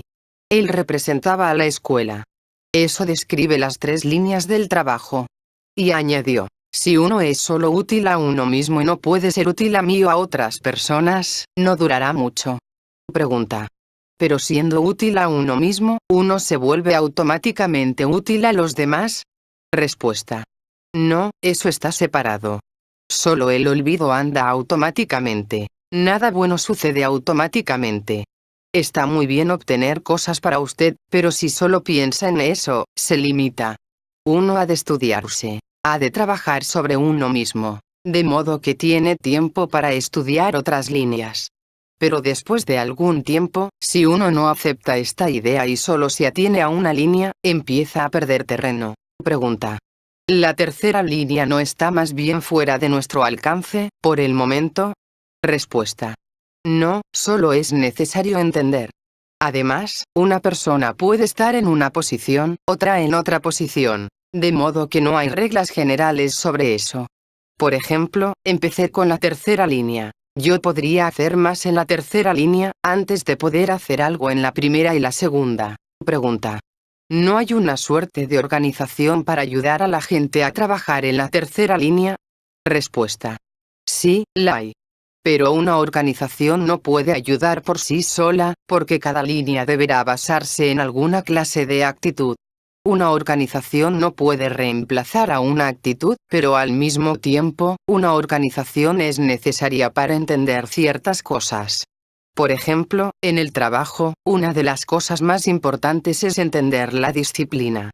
Si uno entiende la idea de disciplina, descubre la posibilidad de trabajar contra la obstinación. Si uno no la entiende, pensará que trabaja, pero en realidad no trabajará, porque eso solo será obstinación. El estudio de la disciplina está conectado con la segunda línea del trabajo. Sin entender la disciplina de la escuela, uno no podrá tener disciplina interior. Hay personas que podrían hacer un buen trabajo y que fracasan porque carecen de disciplina. Empero, el cambio del ser solo es posible con el trabajo de la escuela y con la disciplina de la escuela. Durante cierto lapso uno deberá hacerlo, y entonces, más tarde, uno podrá trabajar por sí mismo. La disciplina está conectada con las reglas. Las reglas son las condiciones sobre las cuales se acepta a las personas y se les da conocimiento en una escuela. Observar estas reglas o condiciones es su primer pago, y la primera prueba. Una de las cosas más importantes en toda clase de escuela es la idea de las reglas. Si no hay reglas, no hay escuela. Sin reglas, ni siquiera puede existir una imitación de escuela. Si es una escuela de imitación, habrá reglas de imitación, pero deberá haber alguna clase de reglas. Una definición de una escuela es que se trata de cierta cantidad de personas que aceptan y siguen ciertas reglas. Las reglas no son por conveniencia, no son por comodidad, son por inconveniencia e incomodidad, y de ese modo ayudan a recordarse. Deberá entender que todas reglas son para recordarse, aunque también tienen una finalidad en sí mismas. Si no hay reglas y no se entiende la finalidad de las reglas, no hay trabajo. Sobre las reglas, lo importante que hay que comprender es que realmente hay una sola regla, o mejor es decir, un solo principio. Que uno no debe hacer nada innecesario. Trate ahora de entender eso. ¿Por qué no podemos hacer en el sentido correcto? Porque hacemos tantas cosas innecesarias. A cada momento de nuestra vida hacemos centenares de cosas innecesarias, y debido a eso no podemos hacer, y primero debemos aprender a no hacer nada innecesario. Primero debemos aprender a no hacer cosas innecesarias en relación con el trabajo, y después en conexión con nuestras propias vidas. Esto puede insumir largo tiempo, pero este es el modo de aprender. Deberá hacer esto, no deberá hacer aquello. Todas son especificaciones, pero hay una sola regla. Hasta que entienda esta regla fundamental, ha de tratar de seguir las otras reglas que se le den. Las reglas son particularmente importantes en conexión con la organización de los grupos, porque, puesto que las personas vienen sin conocerse y sin conocer de qué trata todo esto, han de imponerse ciertas reglas. Por ejemplo, una de las reglas que se aplica a las personas nuevas es que no han de hablar con gente de afuera sobre lo que oigan en las pláticas. Las personas empiezan a darse cuenta de la importancia de esta regla solo cuando esta forma de charla se vuelve contra ellas, cuando sus amigos insisten en su charla y ellas no quieren hablar más. Esta regla es para ayudar a las personas a no mentir, porque cuando hablan sobre cosas que no conocen, naturalmente empiezan a mentir. Por ello, si tras escuchar una o dos pláticas, las personas empiezan a hablar sobre lo que oyeron y expresan sus opiniones, empiezan a mentir. En su mayoría, las personas son demasiado impacientes, no se conceden bastante tiempo, llegan demasiado rápido a conclusiones y, por ende, no pueden dejar de mentir. Pero la principal razón de esta regla es que es un principio del trabajo de la escuela no dar ideas sino excluirlas de la gente, y darlas solamente en ciertas condiciones que las salvaguarden de ser deformadas. De otro modo, se deformarán al día siguiente. Hemos tenido bastante experiencia de eso. Es importantísimo impedir que estas ideas se deterioren, porque puede decirse que una escuela es algo donde las personas y las ideas no mueren. En la vida, las personas y las ideas mueren, no de repente, sino lentamente. Otra razón de esta regla es que es una prueba, un ejercicio de la voluntad, un ejercicio de la memoria y del entendimiento. Usted viene aquí en ciertas condiciones. La primera condición es que no deberá charlar, y debe recordarlo. Esto ayuda enormemente al recuerdo de sí, porque va contra todos los hábitos corrientes. Su hábito corriente es charlar sin discriminación. Pero, en relación con estas ideas, deberá discriminar. Pregunta. Parece que, en una escuela, nada se hace sin razón.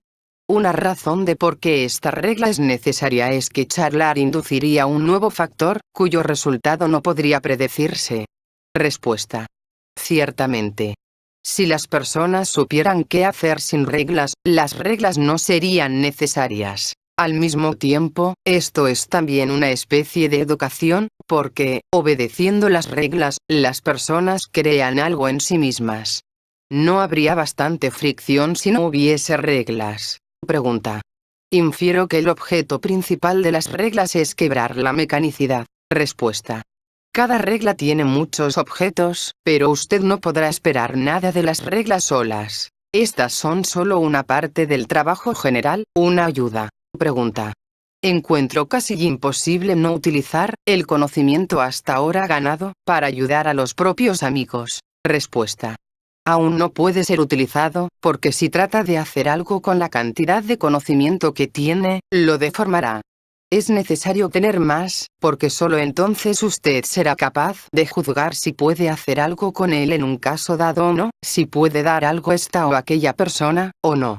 Ahora no puede decirlo. Además, en este sistema, todo debe explicarse completamente o no tocarse en absoluto, y a fin de explicar una cosa, usted ha de explicar otra. Esta es la dificultad. ¿Ve lo que quiero decir? Para nosotros, muchas cosas son hechos, o al menos deberían ser hechos. Si se las dice a personas que no atravesaron lentamente este estudio, para ellas será algo parecido a la fe. Creerán o no creerán, y puesto que estas cosas van principalmente contra las ideas corrientes, para ellas sería mucho más fácil no creer. Por tanto, ¿por qué hemos de producir más incrédulos? Es imposible transmitir estas ideas con suficiente claridad a personas que no las estudian. Pregunta. Es difícil discutir algo con alguien sin que ello tenga matices de lo que hemos oído aquí. Respuesta. Hasta que esto se vuelva fácil, usted no podrá empezar nada. Todo se transformará en charla y seguirá siendo charla. Solo cuando sea capaz de guardar silencio, de guardar algo para sí, solo entonces podrá usted acumular más conocimiento material. Si a un globo le hace un agujero, el contenido del globo se escapará. Si usted se hace un agujero, también se escapará algo. Las reglas son difíciles de observar, porque, recordando las reglas y obedeciendo las reglas, usted acumula energía consciente. He aquí principalmente por qué se crean las reglas. Uno no puede describir las reglas ni dar un catálogo de ellas, pero las reglas pueden entenderse. Además, el desarrollo emocional necesita disciplina. Nada desarrolla tanto al centro emocional como renunciar a la obstinación. Las reglas están conectadas con la idea de conducta. Cuando nos convirtamos en hombres N5, nuestra conducta será perfecta, comparada con lo que es ahora. Pero no somos hombres número 5, de modo que debemos tener reglas. Si recordamos las reglas, las entendemos y seguimos, nuestra conducta será coherente y conducirá en una dirección definida. No será más la errática conducta de los hombres número 1, N2 y N3. Todos los caminos necesitan disciplina. Esto explica por qué uno no puede trabajar por sí mismo. Uno no puede crear la disciplina por sí mismo. Si uno entiende este trabajo, entonces la disciplina toma la forma de que uno no decide por sí, sino que trabaja según las instrucciones. Lleva largo tiempo adquirir voluntad, pues primero ha de ser vencida la obstinación. Mientras tanto, es necesaria otra voluntad, la voluntad de la escuela, de la organización. Pregunta. No entiendo por qué las reglas pertenecen a la segunda línea y no a la tercera. Respuesta. Trate de pensar. No puede haber reglas en las líneas primera y tercera. Allí usted deberá hacer lo que pueda, deberá haber iniciativa, el trabajo deberá ser libre. En la segunda línea, deberá haber disciplina. Pregunta. ¿Qué es lo más importante en la segunda línea? ¿Ventaja para uno mismo o ventaja para los demás? Respuesta. Esto es imposible plantearlo de este modo. En la segunda línea usted deberá ser capaz de olvidar sus propios intereses, sus propios gustos y disgustos. Pregunta. Las preguntas que las personas formulan durante las pláticas y que son de ayuda para los demás, ¿son la segunda línea del trabajo? Respuesta. No, el trabajo es otra cosa, usted sabe. Es necesario entender qué significa la palabra trabajo en el sentido del sistema. No significa sucesos como ese, que la pregunta de alguien sucede para dar un resultado útil. El trabajo significa siempre una línea de esfuerzos conducentes hacia cierto objetivo definido. No un solo esfuerzo. Un solo esfuerzo no significa trabajo. Pero una conectada línea de esfuerzos, una línea ininterrumpida de esfuerzos, solo eso se convierte en trabajo. Pregunta. Si dos personas se ayudan entre sí, ¿eso sería la segunda línea? Respuesta. No, como he explicado, en la segunda línea no hay iniciativa. Pero debe haber cierta preparación para ella. Uno debe entender esa necesidad de trabajar con la gente.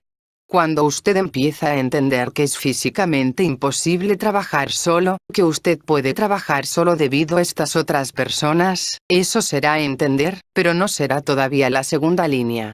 Usted debe entender que las personas con las que aquí se encuentra le son tan necesarias como el sistema mismo. Esto será un comienzo. Pregunta. ¿Hay alguna línea particular que ayude a uno a escapar de hacer cosas innecesarias? Respuesta.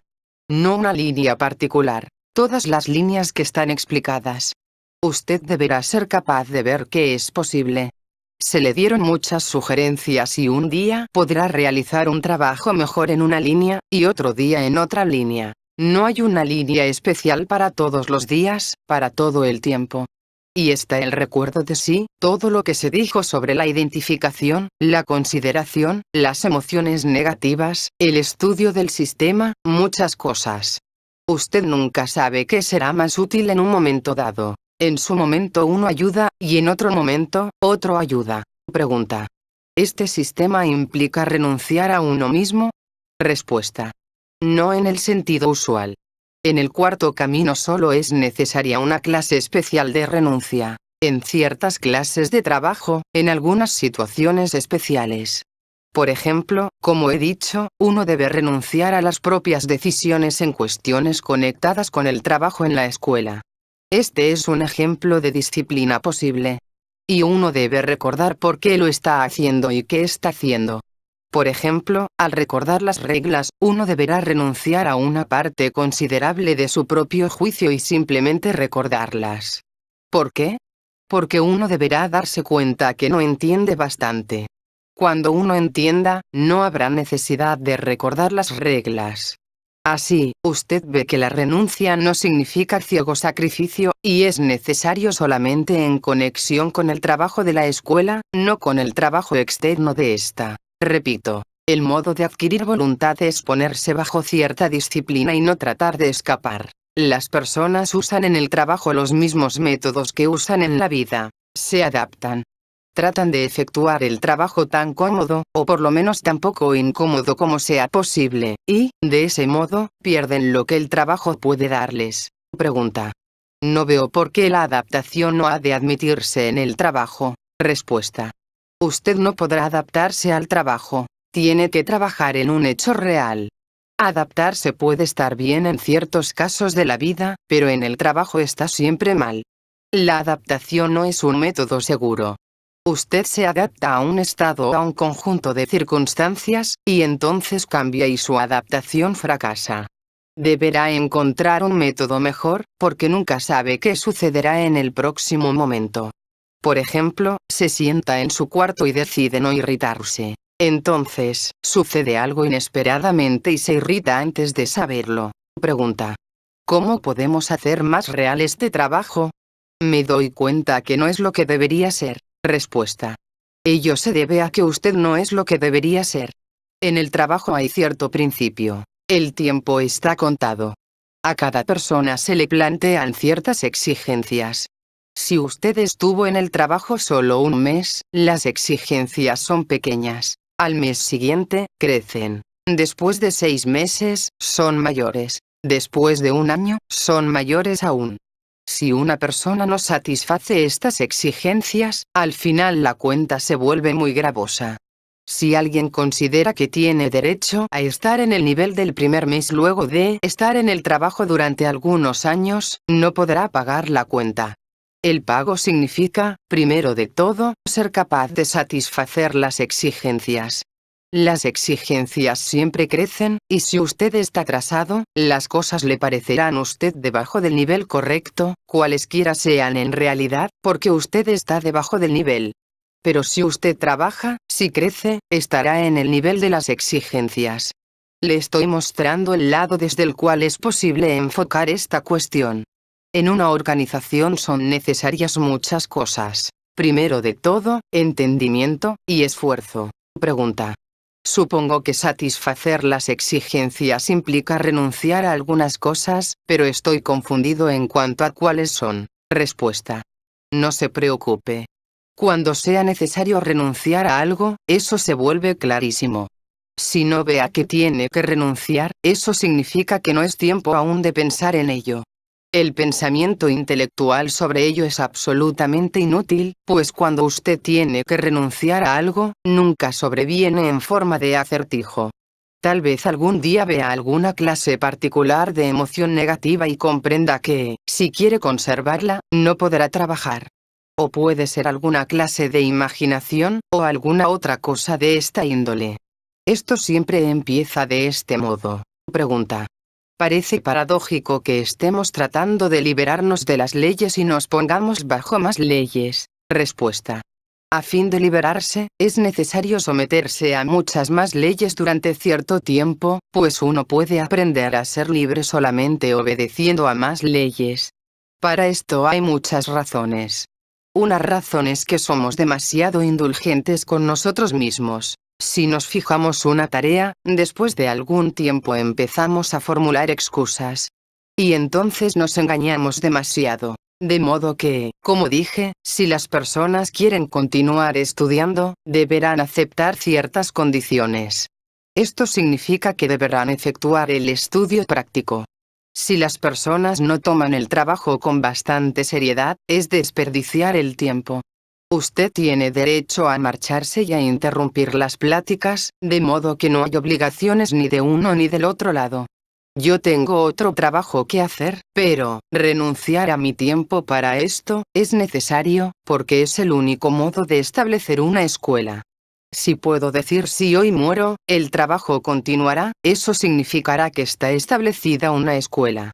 Si todo depende de mí, eso significa que la escuela no tiene fuerza suficiente. Pregunta. ¿En una escuela es mejor solo estudiarse y no estudiar a los demás? Respuesta.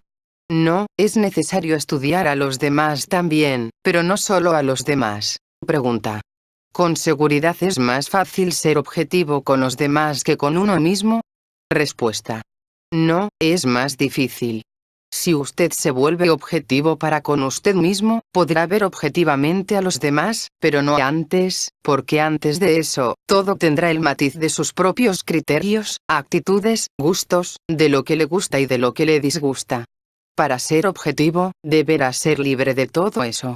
Puede volverse objetivo para con usted mismo en el estado de la consciencia de sí. Esta es la primera experiencia de entrar en contacto con el objeto real.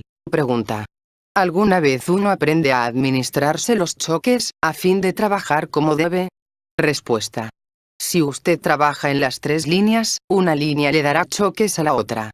Cuando entienda, no teóricamente sino por observación, cómo una línea ayuda a la otra, lo averiguará. Pregunta.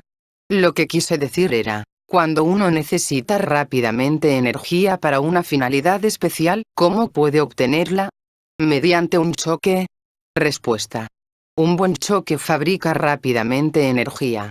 Pero los choques pueden ser de tres clases. Se lo puede dar otro. O se lo puede dar usted mismo, o puede sobrevenir accidentalmente. Nada más puede crear energía rápidamente. Un buen choque puede hacer que usted se recuerde y recuerde el choque. Puede ser tan bueno que usted no pueda olvidarlo durante algún tiempo. Eso le tornará más emocional, y el centro emocional producirá energía. Pregunta. ¿Usted dijo que los choques pueden ser accidentales? Respuesta. Los choques accidentales no cuentan. Las cosas suceden. La gente encuentra dinero en la calle, pero en eso usted no puede confiar. Cuando hablamos de dar choques, hablamos de choques conscientes. Debemos entender cómo suceden las cosas. Empezamos a hacer algo y entonces llegamos a un intervalo sin darnos cuenta siquiera de la existencia de intervalos ni conocer sus posibilidades. Esta es nuestra situación. Antes que lleguemos a la situación de trazarnos un objetivo y alcanzarlo, debemos entender que esto está muy lejos de nosotros y que debemos estudiar los intervalos en los ejemplos dados, como el diagrama de alimentos. Estudiando estos intervalos y los dos choques conscientes que se explicaron, aprendiendo a producirlos, podemos llegar a la posibilidad de una clase muy diferente de choque, pero no antes de eso. De hecho, si pudiéramos producir bastantes choques necesarios, que sean suficientemente vigorosos, en la práctica no habría nada más que no pudiéramos alcanzar. Lo único que necesitamos son choques, pero no podemos fabricarlos. Aunque pensemos en ellos, no confiamos demasiado, no nos tenemos confianza, no sabemos con certeza que este choque producirá el efecto deseado. He aquí por qué el trabajo organizado incluye en sí mismo muchos choques, de modo que no quedamos librados a nosotros mismos. Estamos tan profundamente dormidos que los choques no nos despiertan, no los advertimos. Pregunta. ¿Darse cuenta de la mecanicidad nos da una alternativa en las propias acciones o debemos esperar a la voluntad? Respuesta. Yo diría que da una alternativa. Al mismo tiempo, está mal pensar que cuando sobreviene ese darse cuenta, ya trae consigo la posibilidad y el poder. Uno puede saber y no ser capaz de hacer nada. Es una situación muy difícil y desagradable si uno empieza a ver las cosas y es incapaz de hacer nada. He ahí porque, en algunos casos, es mejor no empezar a trabajar, a no ser que uno esté listo para seguir hasta el final. De otro modo, uno puede permanecer desubicado. La idea de una alternativa es contradictoria. Desde un punto de vista, no hay alternativa. Desde un segundo punto de vista, hay alternativa. Desde un tercer punto de vista, nuevamente no hay alternativa. Y todos son ciertos. Es una idea muy complicada. Por ejemplo, en el trabajo hay alternativa, pero el trabajo está conectado con la vida exterior. Las cosas pueden volverse tan malas que no hay alternativa, y luego, tal vez haya un momento de alternativa, pero si lo perdemos, perdemos aquella. Pregunta. ¿Hay algún modo para reconocer estos momentos de alternativa? Respuesta. Solo tratando de descubrir estos momentos en el trabajo, porque este sistema es un método de adquisición de conocimiento y poder nuevos y, al mismo tiempo, un medio de ejercitación de este conocimiento y este poder. Aquí tenemos más posibilidad para escoger. Si la ejercitamos, entonces quizá podamos aplicarla después a otras cosas. Esta idea está conectada con las encrucijadas. Las encrucijadas son momentos en los que uno puede hacer. Llega un momento en el que uno puede ayudar o no en este trabajo. Si llega una oportunidad y uno la pierde, quizá no llegue otra durante un año o aún más, si uno no se las arregla para usar el trabajo organizado, que puede crear oportunidades permanentes. Pregunta. Con respecto al trabajo en la segunda línea, ¿es necesario pedir una oportunidad? Respuesta. La oportunidad se da a todos, solo que una persona individual no puede organizar el trabajo en la segunda línea por sí misma. El trabajo deberá ser acomodado. A este respecto, se descubre, por experiencia, que el trabajo físico es utilísimo en la escuela. En algunas escuelas hay ejercicios físicos especiales, pero, en ausencia de estos, el trabajo físico ocupa su lugar. Todo esto se refiere a la segunda línea. Deberá ser trabajo organizado. La idea es esta. Cuando cierta cantidad de personas trabajan juntas, en la casa, en el jardín, con animales, etc., no es fácil. Pueden trabajar individualmente, pero trabajar juntas es difícil. Se critican entre ellas, se cruzan, se toman las cosas que no les corresponden. Recordarse es muy buena ayuda. Si una persona está interesada por la idea, puede intentarla, pero solo si siente la necesidad de ella. Usted no debe pensar que se trata de alguna especie de ayuda mágica. Trabajo significa acción. Teóricamente, el trabajo con los demás es la segunda línea, pero no deberá pensar que estar en la misma habitación con otras personas y realizar el mismo trabajo es ya la segunda línea. Todavía no sabe cuál es la segunda línea del trabajo. Pregunta. Usted dijo, una vez, que el trabajo físico es el modo de hacer que los centros trabajen apropiadamente. ¿Qué quiso significar con eso? Respuesta. El trabajo físico, no el deporte, sino el trabajo duro, de una clase para una persona, de otra clase para otra persona, pone los centros en orden. Los centros están conectados de cierta manera, y las energías están distribuidas de cierta manera. Cuando las personas son holgazanas, los centros tratan de hacer el trabajo intercambiados, y debido a eso, el trabajo físico es un método muy confiable para hacerlos trabajar mejor. Este método es vastamente usado en las escuelas. En la vida moderna, particularmente con algunas personas, el trabajo equivocado de los centros agota toda la energía. Pero, por supuesto, hasta en el trabajo organizado, si uno trabaja con identificación, eso no significa nada. Pregunta. ¿Cuál es la diferencia entre el trabajo físico, de la vida corriente, y el trabajo físico organizado, de una escuela? Respuesta. El trabajo en cualquier otra parte es mucho más fácil. Usted se concede más libertad para escoger el modo de hacerlo. Suponga que trabaja en su jardín. Hará las cosas que le gusta hacer, y las hará a su modo. Elegirá sus herramientas, su hora, su tiempo, todo. De modo que, en eso, usted introduce muchísima obstinación. En el trabajo organizado, usted no solo tiene resultados físicos, sino también lucha con su obstinación. Sin embargo, el trabajo no cesa de ser peligroso por estar organizado, especialmente, porque, en el trabajo corriente, la voluntad sigue siendo siempre obstinación, mientras, en el trabajo de la escuela, la obstinación lo arruina todo, y no solo para uno sino también para los demás. La obstinación siempre conoce mejor, y siempre quiere hacer las cosas a su modo. Todo trabajo organizado es una oportunidad de trabajar contra la obstinación. Además, el trabajo físico organizado necesita esfuerzo emocional. He ahí por qué el trabajo físico no puede llamarse realmente físico, porque es también emocional. Si solo fuera físico, no sería tan provechoso. Si no hay esfuerzo emocional en el trabajo físico que usted está realizando, deberá aumentar su velocidad, o aumentar el tiempo o el esfuerzo a fin de convertirlo en emocional. Trate de realizar algún trabajo físico más duro y prolongado del que usted puede hacer con comodidad y verá que requiere un esfuerzo emocional. He aquí por qué el trabajo físico es importante. Pregunta. ¿Qué suerte de esfuerzo emocional? Respuesta. Usted verá. Ahora hablamos de trabajo físico conectado con el sistema. Está bajo leyes muy diferentes. Usted lo realiza con una finalidad diferente, y ha de recordar por qué lo hace. Pregunta. ¿Algunas personas necesitan escuela y otras no? Respuesta. Una escuela es para los que están preparados para ella. El comienzo del trabajo de la escuela significa alguna preparación. En la escuela, deberá empezar una nueva octava. ¿Cuál es el deber de esta personalidad que era el centro magnético? ¿Qué puede requerírsele ahora? La valorización del trabajo, la valorización del sistema y de todo lo conectado con el sistema. Si hay valorización, esta personalidad crecerá. Si no la hay, no crecerá. Pregunta. ¿Uno puede identificarse con una escuela? Respuesta. Eso significa perder la escuela. Uno puede identificarse con la escuela de muchas maneras. Gustándole demasiado, criticándola demasiado, o creyendo demasiado en ella. Pregunta.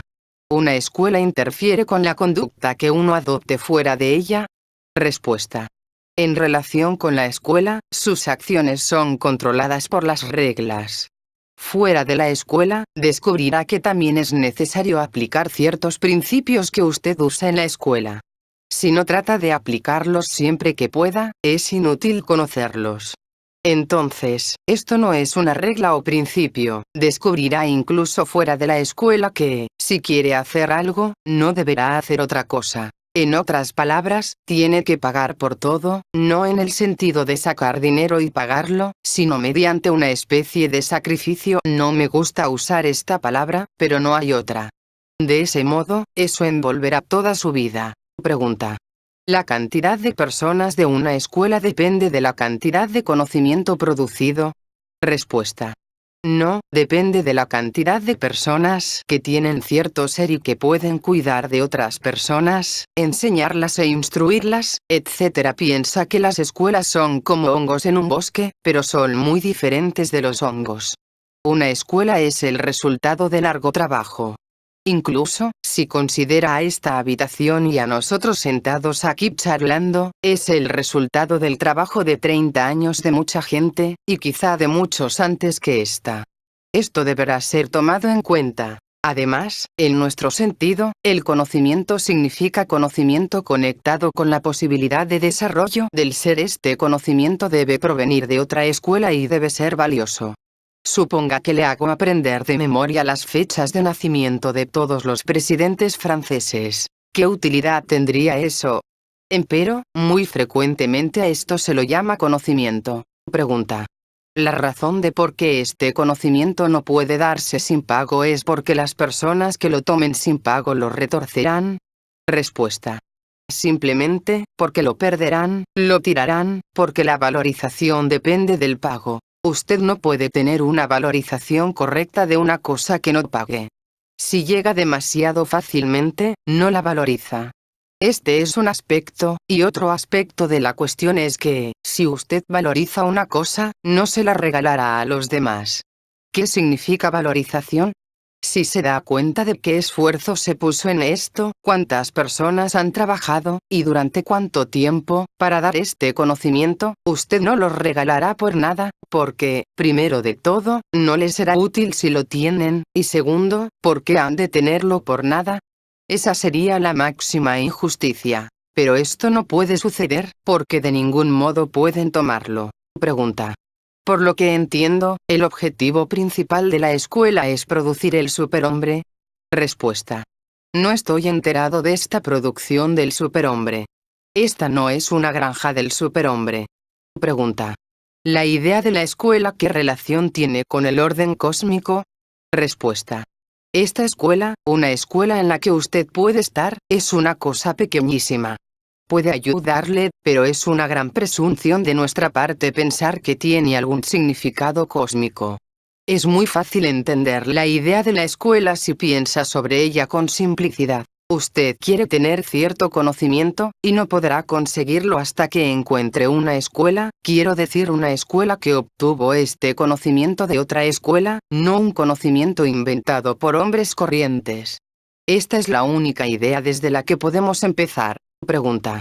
Hace algún tiempo usted mencionó a hombres de mente superior, ¿de quienes proviene este conocimiento? ¿Viven realmente, y podemos reconocerlos? Respuesta. No podemos reconocerlos si no desean ser reconocidos. Pero si lo desean, pueden mostrar que están en un nivel diferente. Si nos encontramos con personas de un nivel superior, no reconoceremos su ser, pero podemos reconocer su conocimiento. Conocemos dos límites de nuestro conocimiento, de modo que podemos ver cuando alguien sabe más que nosotros. Esto es todo lo que nos es posible en nuestro estado actual. Pero no podemos ver si otra persona es consciente o no, o más consciente que nosotros. Parecerá la misma, o incluso, y esto es particularmente interesante, a menudo sucede que las personas que están más desarrolladas parecen menos conscientes y podemos considerarlas más mecánicas de lo que nosotros lo somos. Pregunta. ¿Las escuelas existen para tener un efecto general sobre otras personas que no están en escuetas, o es enteramente por sus propias razones? Respuesta. Yo diría que por ambas cosas, solo que no hay contradicción entre esas dos cosas, porque ¿cómo pueden las escuelas tener influencia sobre las personas que no están en escuelas? Solo preparándolas para la escuela, no de otro modo.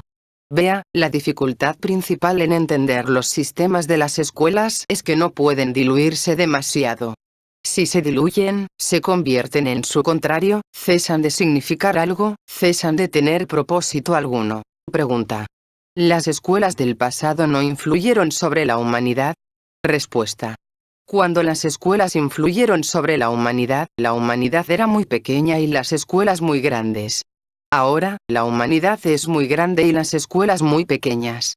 Por ejemplo, escuelas bajo el nombre de diferentes misterios influyeron sobre ciertos períodos de la vida griega, pero Grecia era un país muy pequeño. Egipto era también comparativamente pequeño, de modo que pudo ser influido. Pero ¿cómo podría esta pequeña escuela influir sobre la humanidad en el tiempo actual? Usted pregunta sin pensar. Recuerdo que el señor Gurdjieff dijo que 200 personas conscientes podrían influir sobre la humanidad. Una vez calculamos lo que esto significaría. Suponga que en el mundo existe un hombre N7. Deberá tener por lo menos 100 discípulos, porque no puede estar en contacto con grados inferiores a él. De modo que, si hay un hombre número 7, deberá tener, por lo menos, 100 hombres número 6. Cada uno de estos hombres número 6 deberá tener, por lo menos, 100 hombres número 5, de modo que esto totaliza 10.000 hombres número 5. Cada uno de estos 10.000 hombres número 5 deberá tener, por lo menos, 100 hombres N4, a través de los cuales podrá tener contacto con otras personas, de modo que deberá haber 1.000.000 de hombres N4. Cada uno de estos hombres número 4 deberá tener por lo menos 100 hombres N1, N2 y N3 a los que conoce y con los que podrá trabajar. De modo que eso totalizará 100, 0, 0, 0, 0, 0, 0 de hombres N1, N2 y N3. Esto significa que, aunque supongamos que 1000 constituyen una escuela, habría 100.000 escuelas. Bien, sabemos claramente que no hay tal cantidad de escuelas, de modo que es imposible esperar un hombre N7, porque la existencia de un hombre N7 significaría que las escuelas controlarían la vida. Incluso el hombre N6 significaría que las escuelas controlan al mundo. Esto implica que los hombres N7 y N6 estarían en el mundo solo en condiciones especiales, y eso se vería y sabría, porque significaría que la vida sería controlada por las escuelas. Y puesto que sabemos que, si ahora hay escuelas por tan ocultas, eso no puede ser así en nuestros tiempos. Pregunta. ¿Quiere decir que el hombre número 7 no puede existir en este planeta o que no existe bajo las actuales condiciones? Respuesta. No dije que no puede existir. Dije que podemos tener razón para pensar que no existe, porque su existencia se mostraría. Pero esto no excluye la posibilidad de que, por alguna razón, los hombres N7 puedan existir y no mostrarse, solo que es menos probable.